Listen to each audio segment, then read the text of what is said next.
ॐ श्रौत्रारहन्ति चणैर्गुण्यैर्महर्षिभिरहरदिवन्तोष्टूयमानोऽप्यगुणो विभुर्विजयते तरां पूर्वार्धे कथितास्तुर्यपञ्चमाध्यायवर्तिनः प्रत्यया अथ कथ्यन्ते तृतीयाध्यायगोचराः। नमः सर्वेभ्यः श्रोतृभ्यः भवद्भ्यः। अस्माभिः गतपाठे यद्यत् पठितं तद् एकवारं स्मरामः। वयं वैयाकरणसिद्धान्तकौमुदी इत्याख्यस्य ग्रन्थस्य तत्र उत्तरकृदन्तप्रकरणं पठन्तः स्मः। प्रकरणस्यास्य अस्माकं क्रमे तत्र षोडशः पाठः गतपाठः प्रवृत्तः। अस्मिन् पाठे सर्वादौ वयं सूत्रं पठितवन्तः यत् तत् उदङ्कोनुदके इति। तस्य अर्थः अस्माभिः दृष्टः यत् उत् पूर्वात् अञ्चतेः घञ् स्यात् न तु उदके इति। तत्र घृतम् उदच्यते उद्ध्रियते अस्मिन् इति घृतोदङ्कः चर्ममयं भाण्डं नाम घृतोदङ्कः इति रूपं तत्र साधितं चर्ममये भाण्डे अर्थे। ततः तत्र उक्तम् अनुदके किम् उदकोदञ्चनः इति तत्र ल्युट् एव भवति इत्युक्तं घञ् न भवति इति। ततः जालमानायः इति सूत्रे प्रकृते जालार्थे गम्यमाने आनाय इति शब्दस्य निपातनं कृतं घञ् प्रत्ययान्ततया इति। ततः आनीयन्ते मत्स्यादयः अनेन इति आनायः। जालम् इति किम् आनयः, यत्र जालविवक्षा न भवति तत्र आनयः इत्येव भवति इति तत्र उक्तं। ततः अनन्तरं खनो घच इति अग्रिमं सूत्रम् अस्माभिः पठितम्। अस्य सूत्रस्य अर्थः दृष्टः यत् तत्र खन् इति धातोः घ प्रत्ययः भवति, चकारात् घञ् अपि भवति, करणे अधिकरणे च अर्थे गम्यमाने। तत्र घित्करणम् अन्यतः अपि अयम् इति ज्ञापनार्थम् इति उक्तं, परन्तु ततः पूर्वं चाद्घञ् इत्युक्त्वा आखनः आखानः इति उदाहरणद्वयमपि तत्र साधितं। ततः तत्र घितकरणम् अन्यतः अपि अयम् इति ज्ञापनार्थमित्युक्तं। तेन भजेः भकः पदधातुः पदम् अत्र करणे घञ् भवति इति तत्र उक्तं। ततः खलसञ्चये इति धातोः अधिकरणे घ प्रत्ययः खल इति उदाहरणं तत्र साधितं। ततः खनेर्डडरेके कबकावाच्याः इति अग्रिमं वार्तिकम् अस्माभिः तत्र पठितं। तत्र खनधातोः ड डर इकबक एते च प्रत्ययाः वक्तव्याः इति। नैव ड डर इक अपि च इकबक एते प्रत्ययाः वक्तव्याः इति। अतः क्रमशः तत्र अस्माभिः आखः आखरः आखनिकः आखनिकवकः एवं रूपाणि साधितानि तत्र उक्तम्। एते खनित्रवचनाः इत्युक्तं। ततः तत्र सूत्रं पठितम् ईषद्दुःसुषु कृच्छ्रार्थेषु खल् इति। तत्र ईषद्दुःसुषु उपपदेषु सत्सु तत्रापि कीदृशेषु ते नाम तेषाम् अर्थः कश्चन अपेक्षितः भवति। कृच्छ्रार्थाः ते भवेयुः इति। तत्र खल् इति प्रत्ययः भवति इति उच्यते। अतः तत्र मूले उक्तं करणाधिकरणयोः इति निवृत्तम् एषु दुःखसुखार्थेषु उपपदेषु नाम ईषद्दुःसुषु उपपदेषु खल् स्यात् इति तस्य अर्थः दृष्टः।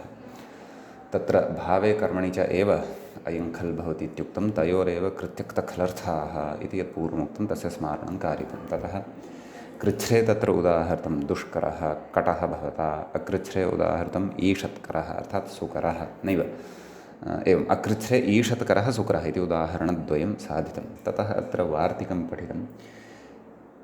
निमिमीडियां खालचोः आत्वं नेति वाच्यम् इति पठितं। तत्र नाम विभाषा लीयतेः इत्यादिभिः विधिभिः तत्र यद् आत्वं प्राप्तं भवति तस्य आत्वस्य प्रकृते निषेधः कृतः। अतः ईषन्निमयः दुष्प्रमयः अपि च तत्र सुविलयः नियमः मयः लयः इत्यादीनि तत्र उदाहरणानि साधितानि। ततः परम् अस्माभिः सूत्रं पठितम् उपसर्गात् खल् घञोः उपसर्गादेव लभेर्नुं स्यात् इति तत्र उक्तं। तत्र ईषत् प्रलम्भः, दुष्प्रलम्भः, सुप्रलम्भः, उपालम्भः इत्यादीनि उदाहरणानि तत्र उपसर्गे सति नुं सहितानि अस्माभिः दृष्टानि। ततः परतः उपसर्गात् किम् इत्युक्तम् ईषल्लभः लाभः इति च तत्र उपसर्गः नास्ति इति कृत्वा घञेव जातः इति तत्र दृष्टं। ततः अनन्तरं न सुदुर्भ्यां केवलाभ्याम् इति अग्रिमं सूत्रमस्माभिः पठितम्। उपसर्गान्तररहिताभ्यां सुदुर्भ्यां लभेर्नुं न स्यात् खल्घयोः इति सूत्रस्य अर्थः दृष्टः। सुलभं दुर्लभम् इति उदाहरणद्वयं पठितं। ततः केवलाभ्यां किं सुप्रलम्भः अतिदुर्लम्भः इति पठितं। ततः तत्र उक्तं कथं तर्हि अतिसुलभम् अतिदुर्लभम् इति तत्र उक्तं यदा स्वती कर्मप्रवचनीयौ तदा भविष्यति। नाम कर्मप्रवचनीयसंज्ञया उपसर्गसंज्ञायाः बाधः क्रियते। उपसर्गसंज्ञायां बाधितायां तु तत्र नुं न प्रवर्तते इति तत्र उक्तम्। अतः अतिसुलभम् अतिदुर्लभम् इत्यपि सिद्ध्यति इत्युक्तं। ततः तत्र कर्तृकर्मणोश्च भूक्रियोः इति सूत्रम् एवम् अस्माभिः अग्रिमं पठितं। तस्य सूत्रस्य अर्थः दृष्टः। कर्तृकर्मणोः ईषदादिषु चोपपदेषु भूक्रियोः खल् स्यात् इति तत्र उक्तं। यथा संख्यत्वमत्र नेष्यते ततः कर्तृकर्मणि च धातोः अव्यवधानेन प्रयोज्ये ईषदादयस्तु ततः प्राक् इति भाष्ये तथा उदाहरणानुरोधेन एतत् पङ्क्तिद्वयमत्र लिखितं।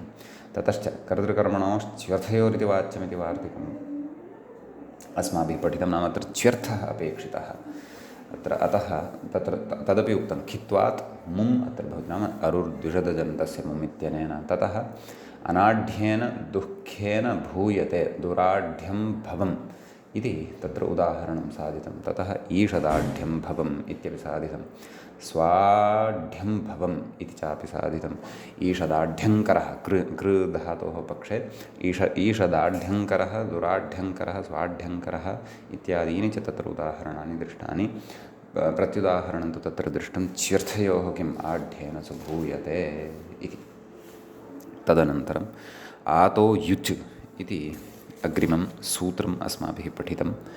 तत्र आकारान्तः यः धातुः तस्माद् धातोः कृच्छ्राकृच्छ्रार्थेषु ईषद्दुःसुषु उपपदेषु सत्सु तत्र युच् इति प्रत्ययः भवति इति सूत्रस्य अर्थः दृष्टः। मूले उक्तं खलोपवादः।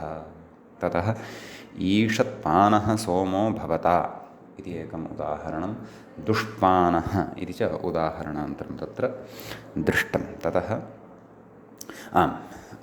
एतावान् भागः एव अस्माभिः गते पाठे पठितः। गतपाठस्य अन्ते व्याख्यायाः पङ्क्तयः इत्थमासन् ताः एकवारं पठित्वा पुनः वयम् अग्रे गमिष्यामः। तत्र आतो युच् कर्तृकर्मणोरिचान् इति नानुवर्तते अस्वरितत्वात् ईषदादिषु कृच्छ्राकृच्छ्रार्थेषूपपदेषु आदन्तात् धातोर्युच् स्यादित्यर्थः। तयोरेवेति भावे कर्मणि च खलोपवाद इति वासरूपविधिस्तु न भवति। क्तल्युटतोनखलर्थेषु वासरूपविधिर्न इत्युक्तेः दुष्पान इति इदुदुपदः इति षः इति एतावत् पर्यन्तं च व्याख्याभागं तत्र वयं पठितवन्तः। अयम् अस्माकं क्रमे तत्र षोडशः पाठः अस्य प्रकरणस्य प्रवृत्तः अभूत्। अधुना तावत् अस्माकं क्रमे अस्य उत्तरकृदन्तप्रकरणस्यास्य अग्रिमः सप्तदशः पाठः तत्र आरब्धः भवति। तत्र इदानीम् आतो युच् इति सूत्रे अग्रिमं यद् वार्तिकं वर्तते तद् वार्तिकम् अस्माभिः पठनीयं वर्तते। तत्र वयं व्याख्यातारं पश्यामश्चेत् तद् वार्तिकं प्रति इङ्गितं करोति। भाषायाम् इति उक्त्वा व्याख्याता तत्र इङ्गितं कुर्वन्नस्ति। परन्तु तत्र मूले यदि पश्यामः तर्हि भाषायां शासि युधि दृशि धृषि मृषिभ्यो युज्वाच्यः इति दृश्यते वार्तिकम्। तत्र भाषायाम् इति सप्तम्यन्तं भवति। शासि युधि दृशि धृषि मृजिभ्यः इति शास्यादीनां तत्र इतरेतरयोगद्वन्द्वान्तात् पञ्चमी विभक्तेः बहुवचनान्तं भवति। युच् इति प्रथमान्तं भवति। वाच्यः इति अपि प्रथमान्तमेव पदं भवति। तत्र व्याख्याता कथयति छन्दसि गत्यर्थ्येभ्यः अन्येभ्योपदृश्यन्ते इत्युत्तरम् इदं वार्तिकम्। ईषद्दुःसुषु इत्येव नाम ईषद्दुःसुषु कृच्छ्राकृच्छ्रार्थेषु इति अनुवर्तते एव इति भावः। खलोपवादः इति नाम खलः अयम् अपि खलः एव अपवादः भवति इति भावः। एवं खलु खलर्थाः प्रत्ययाः क्षन्तव्यः। तत्र मम पाठे इति एतदनन्तरं पूर्णविरामः दृश्यते। सः पूर्णविरामः ततः वारणीयः। अतः इति खलर्थाः प्रत्ययाः नाम खलर्थाः प्रत्ययाः अत्र सम्पन्नाः इति भावः। अस्तु, तर्हि प्रकृते यद् उदाहरणं दत्तं मूले तद् उदाहरणद्वयं पश्यामः। तत्र दुःशासनम् इति भवति। शासु अनुशिष्टौ तत्र दुस् पूर्वकत्वात् शासधातोः युच् भवति। तस्य अन इति आदेशः भवति। दुःशासन विभक्तिकार्ये कृते दुःशासनः इति रूपं सिद्ध्यति। दुःखेन शास्यते इति किमपि तत्र विग्रहः द्रष्टव्यः लक्ष्यानुरोधेन। एवं खलु तत्र दुःशासनः इति महाभारतग्रन्थे प्रसिद्धः खलु दुर्योधनस्य भ्राता। दुर्योधन इति रूपमपि साध्यमानम् अस्ति। तर्हि तत्र शासधातोः इदं साधितं। युद्धधातोः तत्र दुस् अथवा दुस् अपि शक्यते अथवा दुर् इति पूर्वकात् युद्धधातोः भाषायां शासि युधि दृशि मृषिभ्यो युजवाच्यः इत्यनेन सूत्रेण युच् तस्य अनादेशः। दुर् इत्येतस्य रेफस्य विसर्गः नैव रेफः भवति। तस्य रेफस्य नाम रेफः तत्र स्वाभाव्येन एव अस्ति। अतः दुर्योधन इति जायते। दुर्योधनः इति रूपं सिद्धं भवति। सम्यक्। ततः अग्रे धातु नाम अन्यानि रूपाणि न दत्तानि सन्ति। मूले तत्र इत्यादि इति उक्त्वैव सर्वाणि रूपाणि उक्तानि सन्ति। तत्र मूले कथयति खलु किम् इत्यादि। अतः अग्रे तत्र धातुः अस्ति दृशि। तत्र दुर्दर्शनः इति वक्तव्यम् अथवा ईषद्दर्शनः अथवा सुदर्शनः इति। ततः धृषि इति अस्ति। दुर्धर्षणः इति वक्तुं शक्यते प्रयोगः। लघुपदगुणः उभयत्र ज्ञेयः युचि परतः। ततः मृषि इति अस्ति खलु। दुर्मर्षणः अत्र णत्वमपि भविष्यति कृत्यचः इत्यनेन। दुर्मर्षणः इत्यत्र दुर्धर्षणः इत्यत्रापि णत्वं कृत्यचः इत्यनेन ज्ञातव्यम्। अतः इमानि उदाहरणानि अत्र विशिष्टानि विशेषेण साधितानि। खलर्थाः च प्रत्ययाः एतावत् पर्यन्तम् अस्माभिः अत्र पठिताः। तर्हि वयम् एकवारम् इतोपि यदि पुनरावलोकनं कुर्मः तर्हि ईषद्दुःसुषु कृच्छ्राकृच्छ्रार्थेषु खल् इति, अपि च निमिमीर्यां खलचोरात्वन्नेति वाच्यम् इति वार्तिकम्। उपसर्गात् खलुपयोः इति न कर्तृकर्मणोश्च भूक्रियोः इति तत् खल् विधायकम्। अपि च तत्र कर्तृकर्मणोश्च्यर्थयोरिति वाच्यं नाम अर्थस्य नियामकम्। आतो युच् इति भाषायां शासि युधिदृशि दृशि मृषिभ्यो युजवाच्यः इति च तत्र वार्तिकम् अस्माभिः पठितं। नाम एतावत् प्रपञ्चनं प्रकृते खलर्थप्रत्ययसम्बद्धं वयं पठितवन्तः इति भावः। सम्यक्। ततः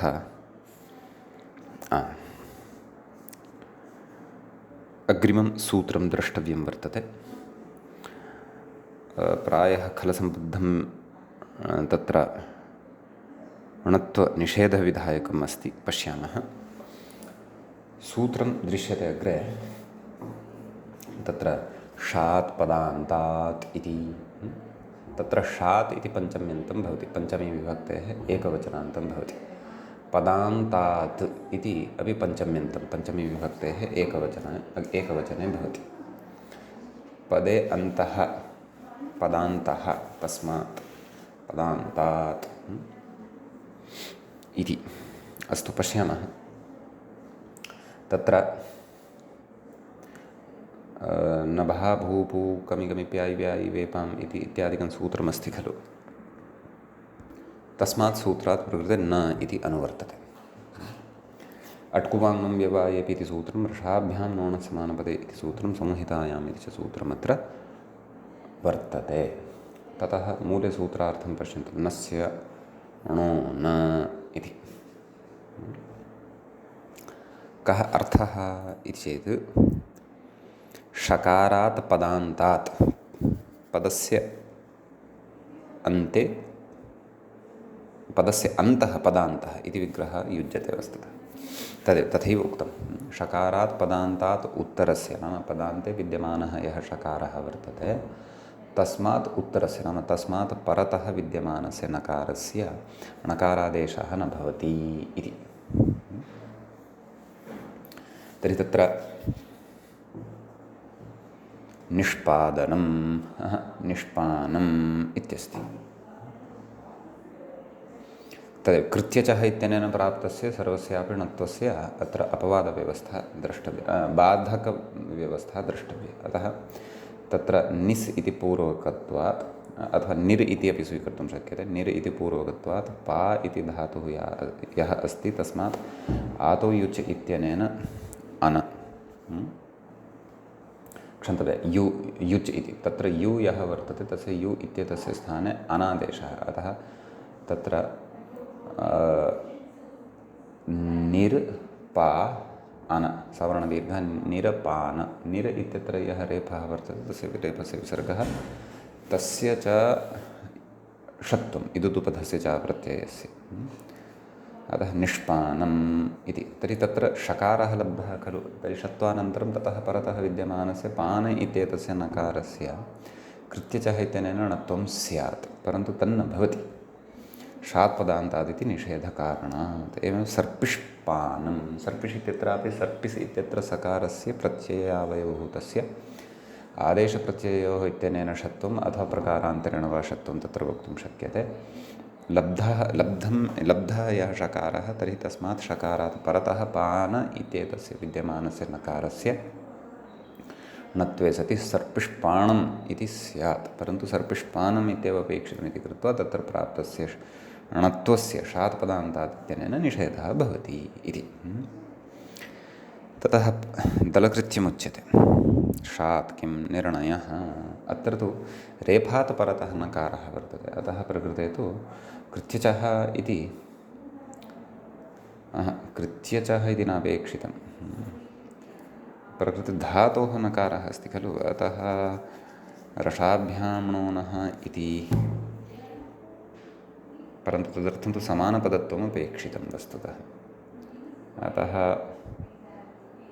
तत्र उपसर्गादसमासेऽपि णोपदेशस्य इति, तेन अत्र णत्वं द्रष्टव्यम् इति मम भाति। अस्तु, ततः पदान्तात् किं पुष्णाति। पुष् इत्यत्र पदान्ते विद्यमानः षकारः नास्ति, सः तु धातोः अवयवभूतः वर्तते। ततः परतः विकरणभूतस्य श्ना इत्येतस्य नकारः भवति, तस्य नकारस्य स्थाने णत्वं भवति। अतः पुष्णाति इति रूपं तत्र साधितं भवति, अथवा इति रूपं तत्र साध्यते सम्यक् इति। एतावान् विशेषः अस्माभिः अत्र सूत्रे द्रष्टुं शक्यते। नैव, ततः इतोपि अस्ति। पदे अन्तः पदान्तः इति सप्तमी समासोऽयं, नाम अत्र सप्तमी समासः वर्तते। तेनेहन सुसर्पिष्केण, सप्तमी समासकारणात् प्रकृते न भवति, नाम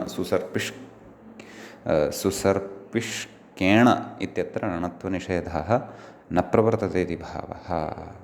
यतः सुसर्पिष्केण इत्यत्र पदस्य अन्ते षकारः नास्ति, एवं खलु। अत्र इतोपि विशेषेण वदामि, नाम पदे अन्तः इत्युक्तं खलु, नाम पदे परतः यः अन्तः षकारः, तस्मात् परतः विद्यमानस्य नकारस्य णत्वं भवति इति उच्यते। परन्तु यानि उदाहरणानि दृष्टानि अस्माभिः, निष्पानं नाम णत्वं न भवति, क्षन्तव्यः, णत्वस्य विधानं नास्ति, अत्र निषेधः वर्तते, सम्यक्। तर्हि तत्र निष्पानं सर्पिष्पानम् इत्यत्र निष् इति एकं पदं भवति, सर्पिष् इति एकं पदं भवति, ततः परतः पानम् इति अपरं पदं भवति। नाम परतः पदं किञ्चन अपेक्षितं। तत्र सुसर्पिष्केण इत्यत्र तु षकारान्तः यावान् भागः वर्तते ततः परतः पदं नास्ति, तत्र ततः परतः तु प्रत्ययः एव अस्ति, क इति प्रत्ययः, एवं खलु। शोभनं सर्पिः यस्य सः इति विग्रहः समासान्तः कप् प्रत्ययः शेषाद् विभाषा इत्यादिना अत्र अवगन्तुं शक्यः। अतः सुसर्पिष्क इति सिद्ध्यति। ततः सुसर्पिष्केण इत्यत्र शाद्पदान्तस्य इति णत्वस्य निषेधः न प्रवर्तते, नाम णत्वं प्रकृते प्रवर्तते एव इति। सुसर्पिष्केण इत्यत्र रामेण इतिवत् अट्कुमाङ्गुम् इत्यादिना णत्वम् अवगन्तव्यम्। सम्यक् इत्यस्ति। ततः वस्तुतः अधुना खलर्थप्रपञ्चनं सम्पन्नं, यतः खलर्थप्रत्ययेन सह अत्र प्रदत्तेषु उदाहरणेषु सम्बन्धः कश्चन दर्शितः ग्रन्थकारेण इति। परन्तु खलर्थप्रत्ययः अत्र निष्मानं सर्पिष्मानम् इत्यत्र नास्ति किल, वा न वा? नाम खलर्थकः युच् प्रत्ययः अत्र वक्तुं शक्यते वा इत्यपि जिज्ञासायाः कश्चन विषयः भवति, न वा? यतः युच् इति खलर्थकः प्रत्ययः उक्तः, तर्हि ईषद्दुस्सुषु तेषामपि अत्र अपेक्षा अस्ति खलु। ईषद्दुस्सुषु एतेषु तु कोऽपि नास्ति अत्र, अतः प्रकारान्तरेण सामान्यतया ल्युट् च इति ल्युट् वक्तव्यः वा इति मम भाति। अतः तत्रापि चिन्तनं कुर्वन्तु, ग्राह्यमेव गृह्णन्तु, तत्र दोषयुक्तं त्यजन्तु इति प्रार्थये। अस्तु, अग्रिमम् अधुना सूत्रम् अस्माभिः पठनीयं वर्तते। खलर्थस्तु निवृत्तः। मूले व्याख्यायाञ्च अग्रे सूत्रं दृश्यते, आवश्यकाधमर्ण्ययोर्णिनिः इति। तत्र आवश्यकाधमर्ण्ययोः इति सप्तमी विभक्तेः द्विवचनान्तं भवति। णिनिः इति प्रथमान्तं भवति। आवश्यकञ्च आवश्यकञ्च आधमर्ण्यञ्च आवश्यकाधमर्ण्ये तयोः आवश्यकाधमर्ण्ययोः। अधमर्णस्य भावः आधमर्ण्यम् इति अस्ति। णिनिः इति अत्र प्रत्ययः वर्तते। प्रत्ययस्य अर्थविशेषः प्रकृते न कथितः इति कृत्वा तत्र कर्तरिकृत् इत्येव अर्थः अत्र अवगन्तव्यः। नाम कृतप्रत्ययः अयं कर्तृर्थे भवति इत्येव भावः। तदेव व्याख्याता कथयन्नस्ति, कर्तरिकृदित्येव इति।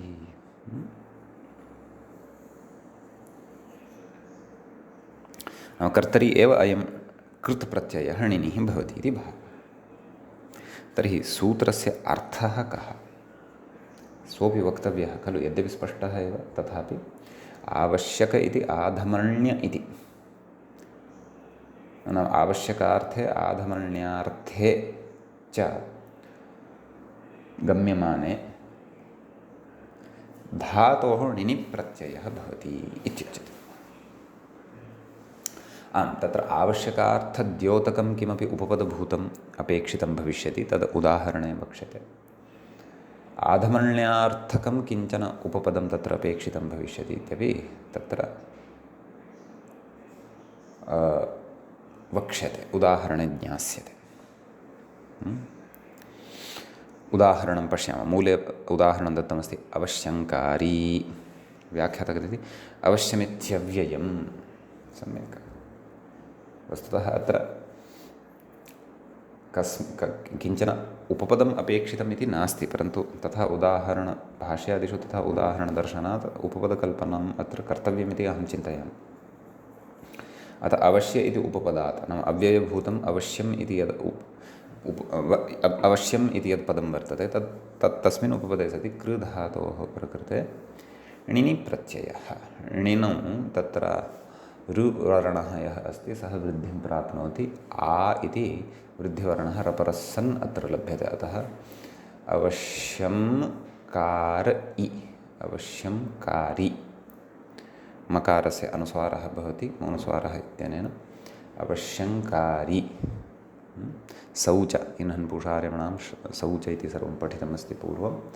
अतः उपधः कार्ये सति विभक्तिकार्ये कृते सति अवश्यङ्कारी इति तत्र प्रथमाविभक्तेः एकवचने रूपं सिद्ध्यति।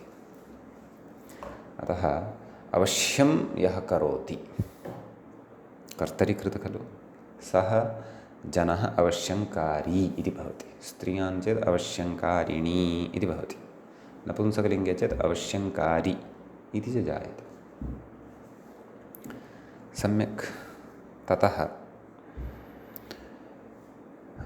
अग्रे रूपं दत्तं, नाम एतत्तु आवश्यकार्थे। इदानीम् आधमरण्यार्थे, आधमरण्यं नाम अधमरणः नाम कः इति धारेरुत्तमरणः इत्यतः आरभ्य शृण्वन्तः स्मः। अतः उत्तमरणः अधमरणः अनयोः भेदं वयं सुष्ठु जानीमः। ततः तत्र उदाह्रियते शतन्दायी, नाम शतं रूप्यकाणि यानि वर्तन्ते तेषां दानाय अयं ऋणी वर्तते, नाम अधमरणः अयं वर्तते, आधमरण्यम् अस्मिन् अस्ति इति भावः। अतः प्रकृते दाधातोः णिनि प्रत्ययः एवं खलु। वस्तुतः अवश्यम् अथवा शतम् इति उपपदत्वेन ग्राह्यम् इति नास्ति इत्येव अहं चिन्तयामि। प्रसङ्गानुरोधेन तत्र एतादृशाः शब्दाः अत्र पूर्वपदत्वेन अवगन्तव्याः वाक्ये। अतः शतन्दायी, दाधातोः णिनि, णिनिः णिनेः इन् इति अवशिष्यते। व्याख्याता कथयति शतन्दायी इति अकेनोर्भविष्यदाधमरण्ययोः इति षष्ठीन। सम्यक् षष्ठ्याः निषेधः क्रियते, नाम कर्मणि अत्र शतमिति द्वितीयैव भवति इति भावः। अतः दायिन् इत्यत्र विभक्तिकार्ये कृते शौच इति उपतः दीर्घादिकं कृत्वा नलोपं च विधाय दायी इति सिद्ध्यति। शतन्दायी इति रूपं सिद्धं भवति। सम्यक्। अतः किञ्चन उपपदमत्र अपेक्षितमेव इति नास्ति। स्वतन्त्रात् धातोः, नाम केवलात् धातोः अयं णिनि प्रत्ययः नूनमेव विधातुं शक्यः इति अहं चिन्तयामि। विशेषस्तु अत्र उद्ग्रन्थे यदि स्यात् तर्हि सः द्रष्टव्यः। ततः अग्रिमं सूत्रम् अधुना वयं पठामः। तत्र सूत्रं भवति अग्रे कृत्याश्च इति।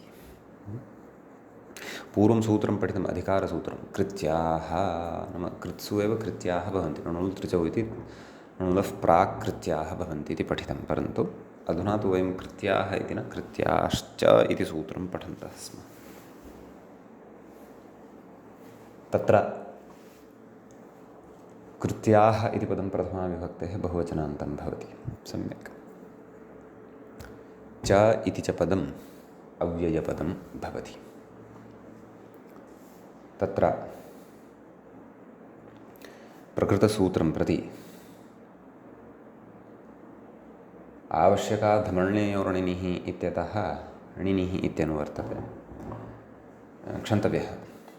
आवश्यकाधमर्ण्ययोः इति अनुवर्तते। णिनेः विषयः नास्ति। धातोः प्रत्ययः परश्च इत्यादिकं सर्वमत्र लभ्यते। ततः सूत्रार्थ उच्यते। तत्र व्याख्याता तु कथयति कृत्याश्चेत्यादि स्पष्टं नाम किमपि वक्तव्यमिति नास्ति। मूलसूत्रार्थं पश्यामः चेत् आवश्यकाधमर्ण्ययोः इत्येव, नाम आवश्यकाधमर्ण्ययोः अर्थयोः कृत्यप्रत्ययाः अपि भवन्ति। एतेन अस्माकं कृत्यप्रत्ययानाम् अर्थविस्तारस्य परिचयः अपि जायमानः अस्ति। सामान्येन अस्माभिः दृष्टमस्ति कृत्यप्रत्ययाः भावे कर्मणि च एव भवन्ति, क्वचित् अपवादाः सन्ति। अस्तु, उदाहरीत मूले अवश्यं हरिः सेव्यः। यदि अवश्यमिति न योजितं चेदपि हरिः सेव्यः इत्यनेनापि तत्र प्रसङ्गानुरोधेन अवश्यार्थः गम्यते। अवश्यमिति च मान्तम् अव्ययम् इत्युक्तमेव।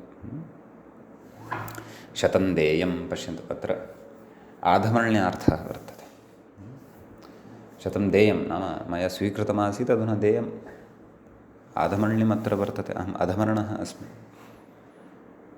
एवं खलु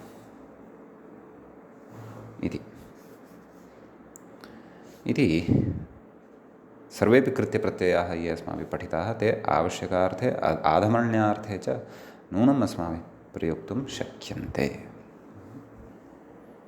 अस्तु, अग्रिमं सूत्रम् अधुना पठामः। अग्रे सूत्रं दृश्यते क्तिच्क्तौ च संज्ञायाम् इत्यस्ति। तत्र क्तिच्क्तौ इति प्रथमाविभक्तेः द्विवचनान्तं भवति। च इति अव्ययपदं भवति। संज्ञायाम् इति सप्तमी विभक्तेः एकवचनान्तं भवति। सम्यक्।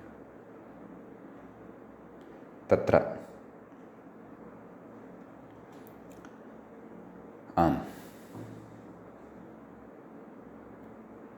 प्रकृतसूत्रं प्रति प्रकृतसूत्रं पश्यामश्चेत् तृतीयाध्यायस्य तृतीयपादस्य 470-शततमं सूत्रं भवति। अस्तु, प्रकृते आशिषि लिङ्लोटौ इति यत् पूर्वं पठितमस्ति सूत्रं, तस्मात् आशिषि इत्यनुवर्तते। धातोः प्रत्ययः परश्च इति च अनुवर्तते।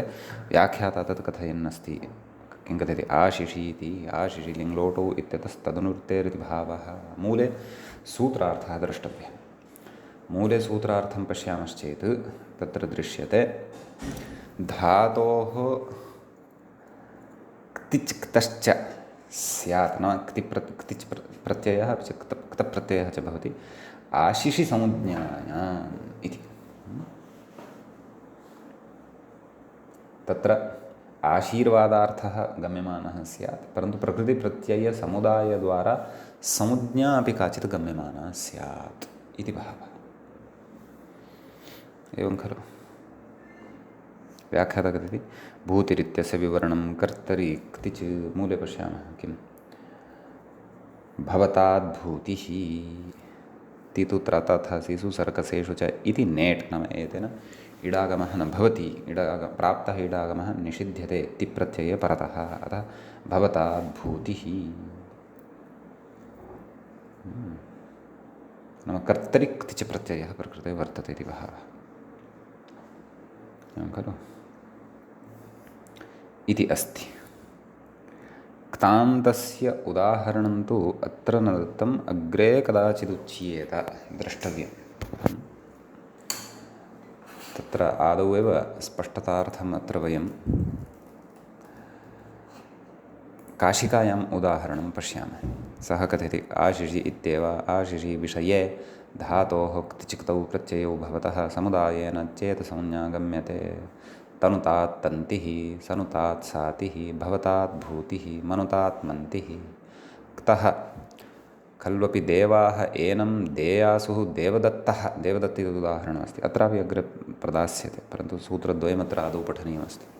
ततः किमुक्तं तत्र काशिकायां सामान्येन विहितः क्तः पुनरुच्यते।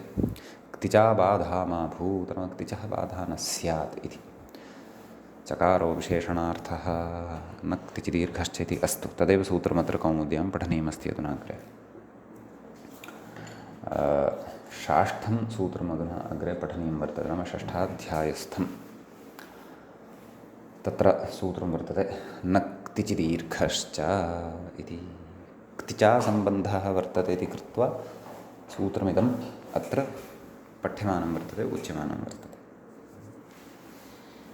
न इति अव्ययं क्तिचि इति सप्तम्यन्तं भवति दीर्घः इति प्रथमान्तं भवति च इति च अव्ययं भवति व्याख्याता कथयति अनिटाम् इति मूलसूत्रार्थं पश्यामः खलु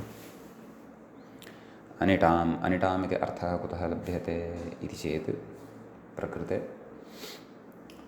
तदेव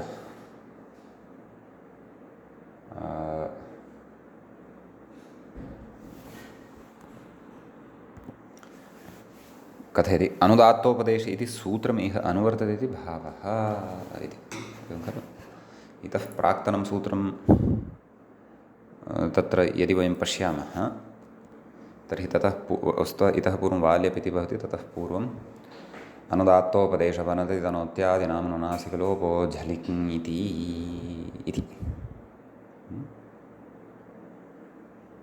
एवं खलु अतः कथयति किम् अनिटां वनति तनोत्यादीनां च दीर्घः अनुनासिकलोपौ न स्तः अनिटां वनति तनोत्यादीनां च न क्तिचित् दीर्घश्च नाम अनिटः ये सन्ति तेषाम् अपि च वनति तनोत्यादयः ये वर्तन्ते तेषां च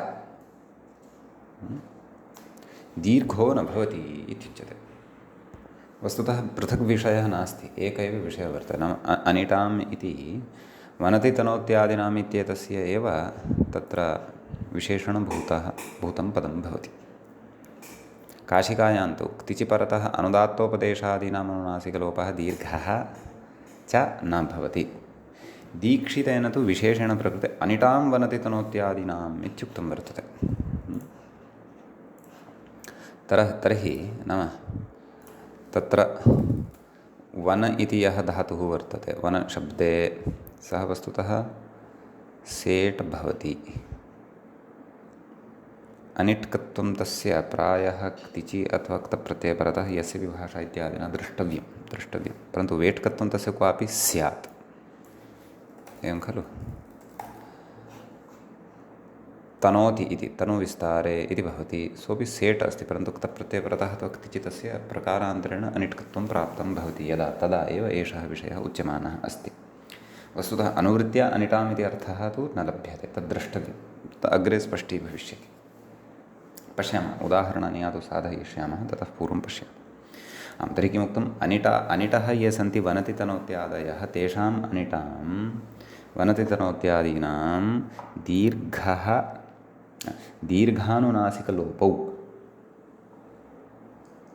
दीर्घानुनासिकलोपौ इत्युक्तं नाम दीर्घोऽपि भवति अनुनासिकलोपश्च भवति इति भावः अनुनासिकलोपौ न स्तः क्तिचि प्रत्यये परतः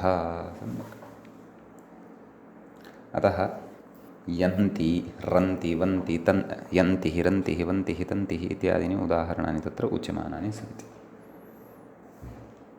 एवं खलु यन्तिः इति साधयामः तत्र यम् उपसर्गे इति यम् उपरमे इति धातुः भवति क्तिचिक्तौ च संज्ञायाम् इत्यनेन सूत्रेण क्तिच् प्रत्ययः यं ति अत्र अनुदात्तोपदेशवनतितनोत्यादिनामनुनासिकलोपझलिकिङ् इत्यनेन मकारस्य लोपः प्राप्तः परन्तु न क्तिचिदीर्घश्च इत्यनेन तस्य लोपस्य निषेधः क्रियते एवं खलु अपि च अनुनासिकस्य कुज्झलोः इत्यनेन दीर्घोऽपि प्राप्तः आसीत् परन्तु प्रकृतसूत्रेण तदुभयमपि वार्यते प्रकृतसूत्रं नाम न क्तिचिदीर्घश्च इत्यनेन सूत्रेण उपधः दीर्घः अपि अनुनासिकस्य कुज्झलोः इत्यनेन दीर्घः यः प्राप्तः सः अपि च मकारलोपः अनुदात्तोपदेशवनतितनोत्यादिनाम् इत्यनेन यः प्राप्तः सः अपि वार्यते मकारः तथैव तिष्ठति मकारस्य तर्हि नश्चापदान्तस्य झलि इत्यनेन अनुस्वारः भवति, अनुस्वारस्य यै परसवर्णः इत्यनेन परसवर्णादेशः भवति, परसवर्णत्वेन नकारः आगच्छति, यन्ति यन्ति इति रूपम् अत्र सिद्धं भवति।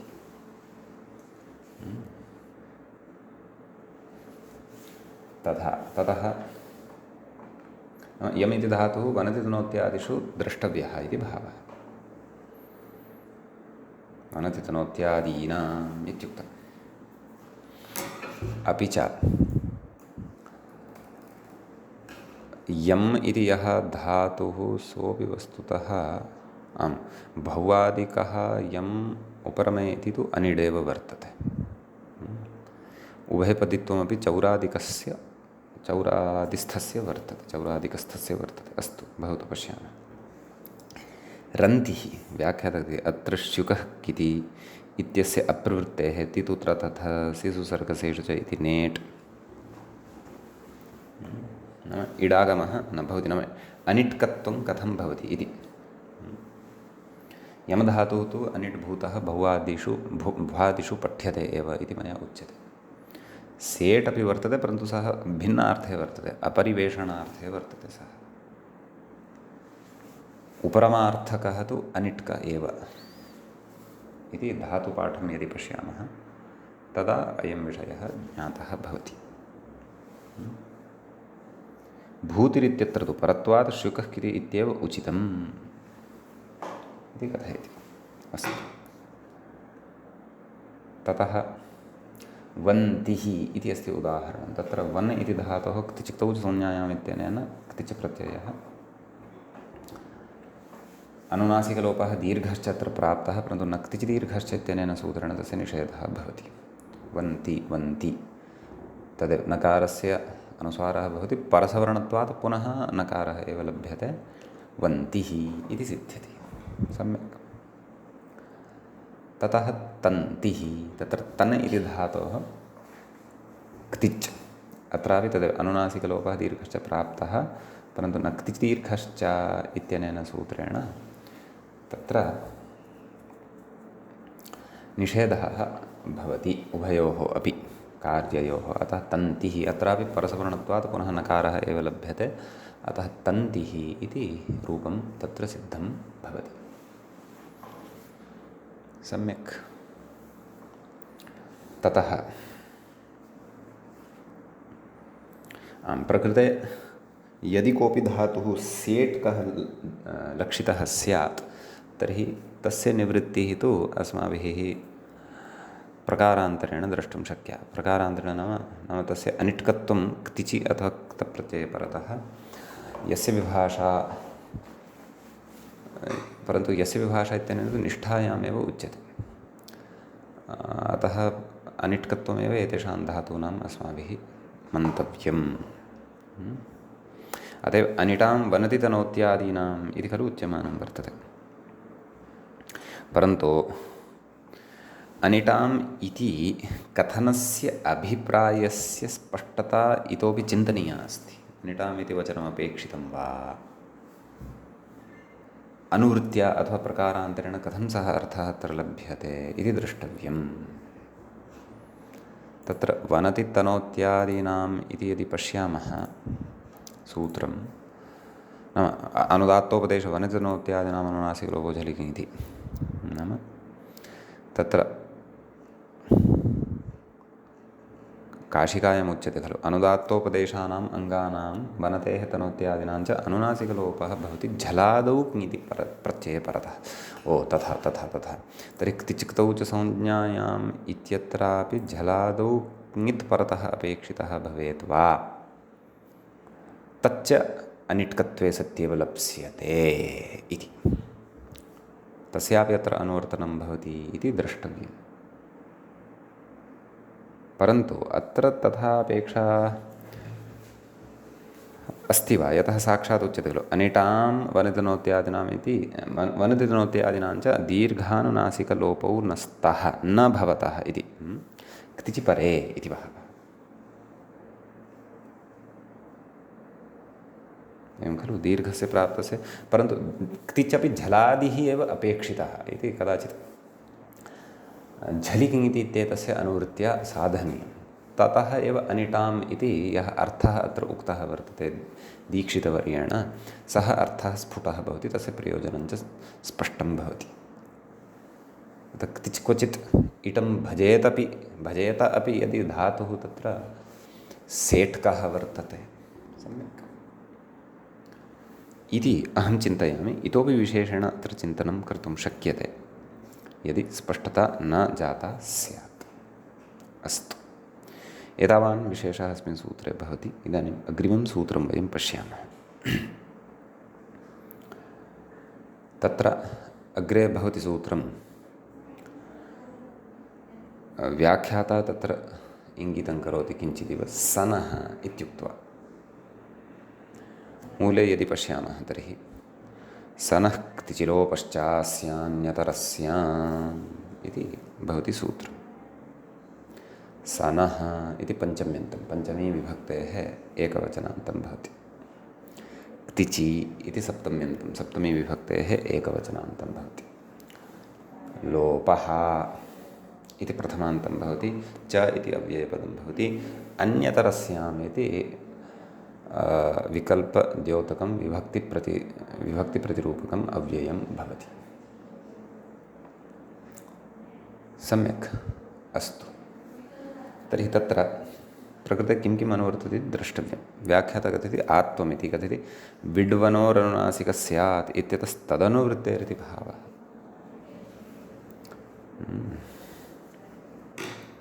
तर्हि तत्र आम्, तस्मात् सूत्रात्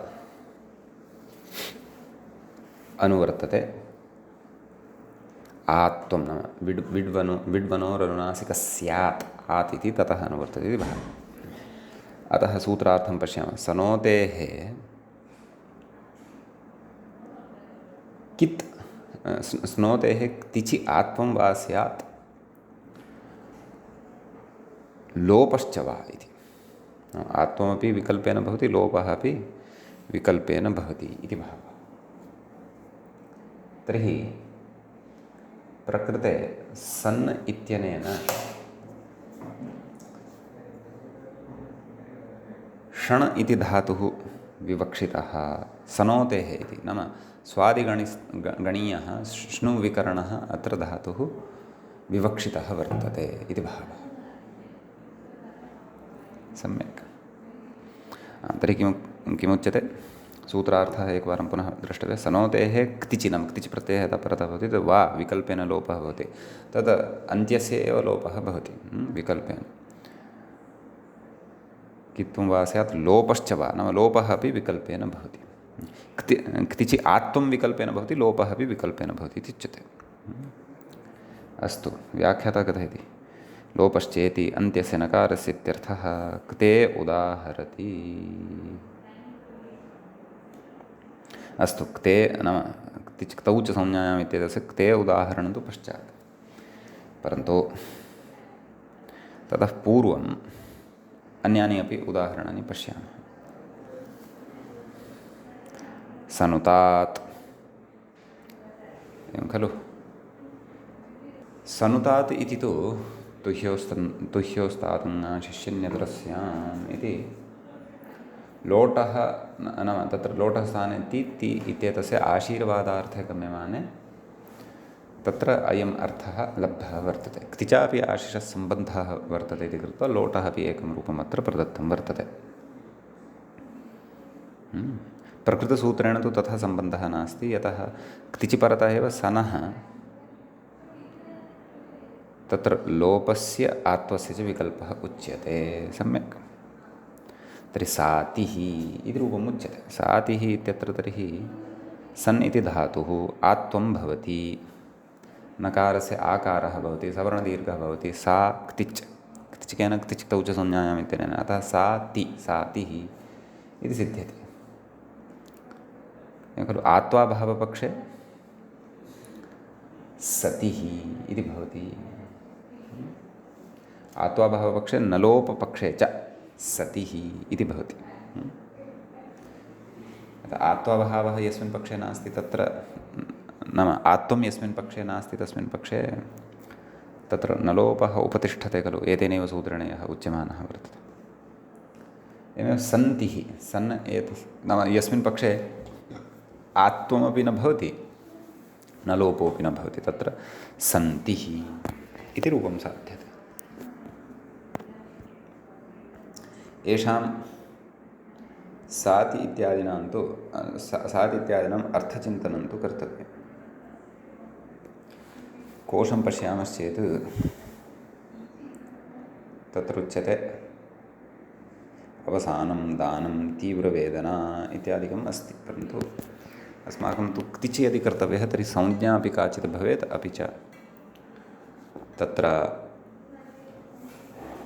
आशीरर्थोऽपि कश्चन स्यात्, एवं खलु। अतः ये कोशेषु अर्थाः दृश्यन्ते तत्र सर्वात्मना सङ्गतिः न भवितुमर्हति, अथवा तत्र क्तिन् इत्यादिः प्रत्ययः प्रत्ययान्तरं किमपि द्रष्टव्यम्। अस्तु, व्याख्याता कथयति ते उदाहरिष्यन्नाः देवाः एनं देयासुः, देवाः एनं देयासुः देवदत्तः इति। देयासुरिति आशीर्लिङ्लकारः वर्तते इति भावः। दानधातोः इदं रूपं भवति, दानार्थकः एव। देयास्तान् देयासुः आशीर्लिङ्गे इति द्रष्टव्यम्। ततः पश्यामः, वस्तुतः देयासुः इति दाणः वा दा इत्यस्यापि भवति। दा इति यः धातुः वर्तते तस्य धातोरपि अयं प्रयोगः भवत्येव, क्लेशो नास्ति। यतः समानानि रूपाणि प्रायशः भवन्ति, यच्छादेशः क्वचित् विशिष्यते, तावदेव। भवतु नाम, तर्हि उदाहरणं पश्यामः। किम् अस्ति? देवदत्तः इति अस्ति। प्रसिद्धा काचित् संज्ञा अस्ति। शास्त्रपठनवेलायां तु एषा संज्ञा अस्माभिः असकृत् श्रूयते न वा? अतः तत्र उच्यते देवाः एनं देयासुः इति देवदत्तः इति भवति। तर्हि प्रकृते देव इति उपपदात् दाधातोः क्तप्रत्ययः केन न क्तिचिदीर्घ क्षन्तव्यः, क्तिचितौ च संज्ञाम् अयां गम्यमानायाम् आशिषि च गम्यमानायाम् इति भावः। अतः देवदत्तः इत्येतस्य तत्र विशेषेण प्रकृते प्रयोजनं, नाम विशेषेण प्रकृते क्तप्रत्ययस्य विधानं वर्तते, कश्चन अर्थः च विशेषेण अत्र अस्ति। सम्यक् व्याख्याता कथयति तयोरेवेति कर्मणि क्तः क्तिचा बाधा मा भूत् इति क्तविधिः इति। क्तिप्रत्ययेन संज्ञायां गम्यमानायां बाधः न स्यात् इत्येतदर्थं प्रकृते क्तप्रत्ययस्य विधानं कृतं वर्तते इति भावः। एवं खलु? अन्यथा अपवादेन क्तिचा क्तो बाध्येत वासरूपविधिस्तु स्त्रियाङ्क्तिनित्यतः प्रागेवेति प्रैषादिसर्ग इति सूत्रे भाष्ये स्पष्टम् इत्युच्यते। सम्यक् इति विशेषः कश्चन अत्र भवति। सम्यक्, इदानीम् अग्रिमं सूत्रं पठामः। अग्रे सूत्रं भवति, व्याख्याता इङ्गितं करोति।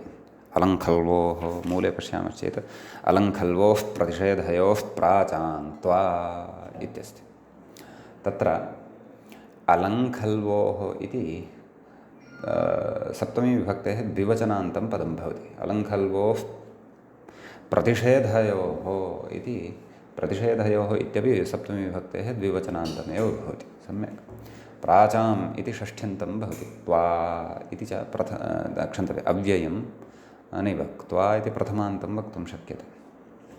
एवं खलु? यतः प्रत्ययः खलु अयम्, इतः क्त्वा प्रत्ययस्य आरम्भः जायते। सम्यक्। विग्रहं पश्यामः। अलञ्च खलुश्च, अलङ्खलू तयोः, अलङ्खल्वोः, एवं खलु? तत्र प्रतिषेधयोः इत्येतस्य तु तत्र द्विवचनान्तमेव अवगन्तव्यं। प्रतिषेधश्च प्रतिषेधश्च प्रतिषेधौ तयोः प्रतिषेधयोः यथा रामश्च रामश्च रामौ एवं खलु तद्वत् स्वरूपाणाम् एकशेषविभक्तौ इत्यनेन एकशेषः अवशिष्टः भवति। सा च व्यवस्था न नूतना अस्माकं कृते, वयं जानीमः सुष्ठु तां व्यवस्थां। सम्यक् अस्तु। ततः तत्र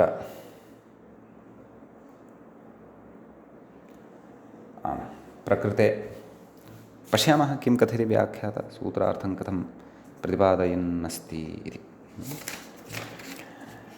त्वा स्यादिति मूले द्रष्टव्यं। प्रतिषेधार्थयोः अलङ्खल्वोः उपपदयोः प्रतिषेधार्थयोः अलङ्खल्वोः उपपदयोः किम् तथा वा साक्षात् उदाहरणमेव आरभते वा इति। तथा नास्ति वस्तुतः प्रतिषेधार्थयोः अलङ्खल्वोः उपपदयोः क्त्वा स्यात् अलङ्खल्वोः उपपदयोः क्त्वा स्यात् इति तत्र योजनीयं। मम सविधे पाठः भ्रष्टः अस्ति, अत्र किञ्चित् अत्र जागरूकाः भवन्तु। यदि मोतिलाल् बनारसीदास् प्रकाशनं भवतां हस्ते अस्ति तदा समीचीनम्। अलङ्खल्वोरुपपदयोः क्त्वा स्यात् इति अस्ति। तत्र मम पुस्तके किम् इति अग्रे दृश्यते तद् नास्ति, तद् भ्रमवशात् जातमस्ति, तद् अपसारणीयम्। सम्यक् अस्तु। तर्हि प्रकृते प्रतिषेधार्थकम् अलमिति उपपदमपेक्षितं, प्रतिषेधार्थकं च खलु इति उपपदमपेक्षितं। तस्मिन् उपपदे सति धातोः किम् इति प्रत्ययः क्षन्तव्यः, धातोः क्त्वा इति प्रत्ययः भवति। सम्यक्। प्राचाङ्ग्रहणं पूजार्थम् इत्युक्तं। व्याख्याता किं कथयति तदपि पश्यामः। क्त्वा स्यात् इति भावार्थकोऽयम्। अयं भावे क्त्वा प्रत्ययः वर्तते। पश्यन्तु, अग्रे कथयति अव्ययकृतो भावे इति वचनात्। अव्ययकृतः प्रत्ययाः ये वर्तन्ते ते भावे भवन्ति। एतच्च तुमर्थे सेसेन सेसेनक्से इति सूत्रे भाष्ये स्पष्टम्। अस्तु। किम् अव्ययकृतो भावे इति विषयः तुमर्थे सेसेन सेन इत्यादि दीर्घं सूत्रमस्ति खलु, तत्र भाष्ये इदमुक्तं वर्तते इति भावः। सम्यक्। तर्हि तत्र वस्तुतः मम पुस्तके महान् एव पाठः नष्टः अस्ति। अतः अयं पाठः जागरूकतया आदौ योजनीयः भवद्भिः। यदि भवतां हस्ते मोतिलाल् बनारसीदास् इति पुरातनं प्रकाशनम् अस्ति तर्हि पाठं वदामि कथमस्ति। पुनः सूत्रार्थात् आरभ्य वदामि।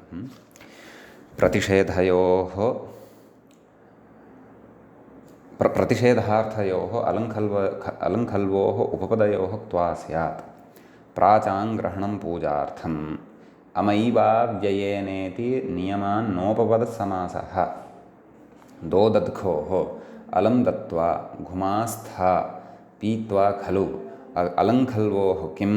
तर्हि अलङ्खल्वोः इति उक्त्वा तदनन्तरम् अत्र किम् इति दृश्यते खलु मूले, अत्र तेन सह सम्बन्धः वर्तते। नाम यत्र पाठः भ्रष्टः अस्ति मूले अलङ्खल्वोः किं माकार्षीत् प्रतिषेधयोः किम् अलङ्कारः इत्येवं रीत्या प्रकृते पाठः अस्ति। एतं पाठं पुरस्कृत्य वयं पठामः, तदा भ्रान्तिर्न भविष्यति। सम्यक्। अन्यथा अत्र पाठः नष्टः अस्ति इति कृत्वा एव सर्वविधापि भ्रान्तिः जाता। अस्तु। अद्य तावत् अस्माभिः अत्र केवलः तत्र सूत्रार्थः दृष्टः। अग्रे वयं नाम प्रकृते प्राचाङ्ग्रहणं पूजार्थम् इत्यादिकम् अथवा व्याख्यात्रा यदुच्यमानं वर्तते ननु उदीचामानो व्यतिहारे इत्यादिकं सर्वं वयं अग्रे पठिष्यामः। अग्रिमपाठे अत्र स्पष्टीकरणं करिष्यामः। अद्यतनपाठः तावत् अत्रैव उपसंह्रियते। तत्र सूत्रार्थं पश्यामः।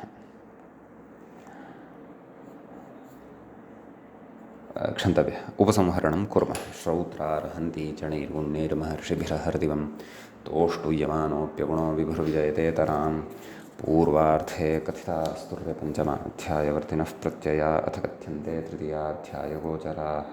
एवञ्च तत्र